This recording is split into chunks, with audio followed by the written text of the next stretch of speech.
Thank you, Madam Deputy Speaker, and I'd like to welcome you to your place. And I'd like to pay tribute to the very moving and passionate maiden speeches that we've heard from across all sides of the House today.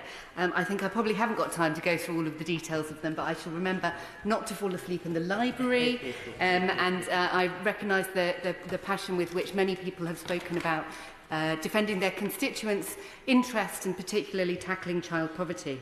I'd like to speak to the topic of this debate, the formal topic on the modernisation of the House, and very much welcome the Leaders' Initiative in setting up this committee and look forward to feeding into it in whatever way possible, including through this debate.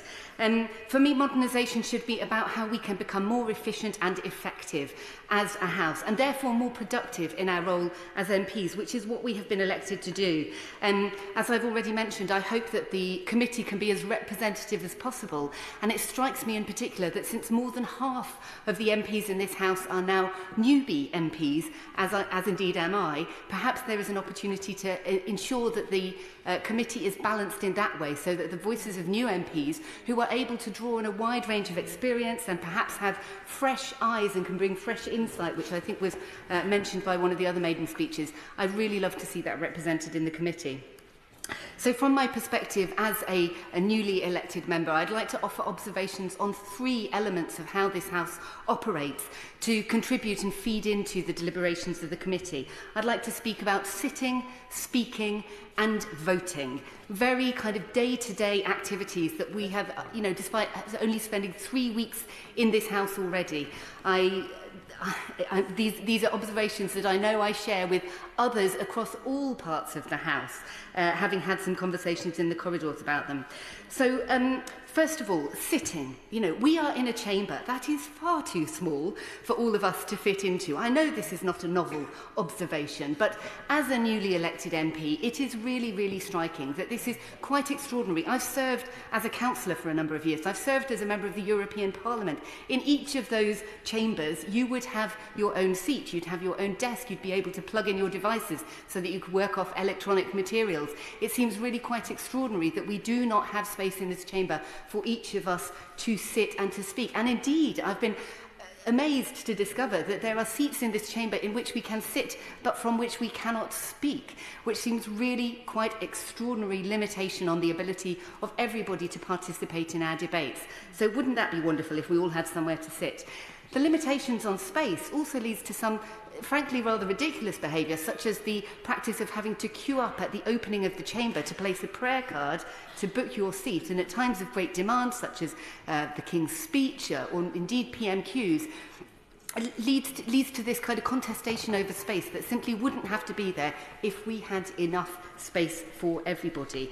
And while I'm on the topic of prayers, there is a practice in this place of Christian prayers. As the daughter of preachers, I am very familiar with this, but I would beg to suggest that perhaps in this day and age in which we are a country of all faiths and none, it might be time to consider taking an approach perhaps a little bit more like Radio 4's Thought for the Day, where a range of faiths are represented and there is an opportunity in that moment of reflection at the beginning of the day to hear views from a range of different faith perspectives and indeed from none.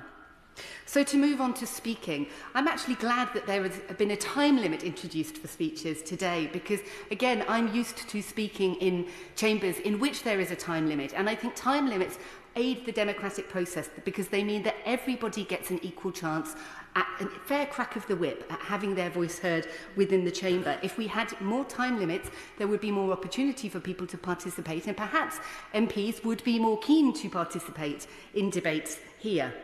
But it's not just the time limit, it's the process of getting a slot. I have been busy bobbing up and down to attract your attention, Madam Deputy Speaker, as indeed I did last week for 5 solid hours without managing to attract the attention of the Speaker. And there have been a number of people in recent days who wanted to make their maiden speeches and not been able to do so. This practice of bobbing, while it might be good for the glutes, I suggest is not so good for democracy, and perhaps we could find a more efficient way of allocating speaking time. While we're on the topic of allocating time, the honourable member from the Lib Dems spoke about, the process for government control or non-government control of speaking time. Again, that is an initiative to increase the backbench influence on the allocation of speaking time. I think that would be very, very useful. And my final point on speaking is on the culture in this House. I've witnessed everything from excessive deference to, frankly, braying in the few short days that I have spent in this chamber. And I think that, as others have made reference to in their maiden speeches, we really need to clean up politics. We really need to show that we are all here to debate in as positive a spirit as possible, as indeed the member for Cardiff West just referred to. Finally, voting. It's extraordinary to me that we do not have electronic voting. We have a semi-system. While I've been here, I've participated in 5 votes, and that's taken at least an hour and a quarter. If you added up each of those votes, it adds up to basically a month's worth of MP time. It is an utter waste of time, totally unproductive. We could be getting through far more. So let's get rid of the voting lobbies.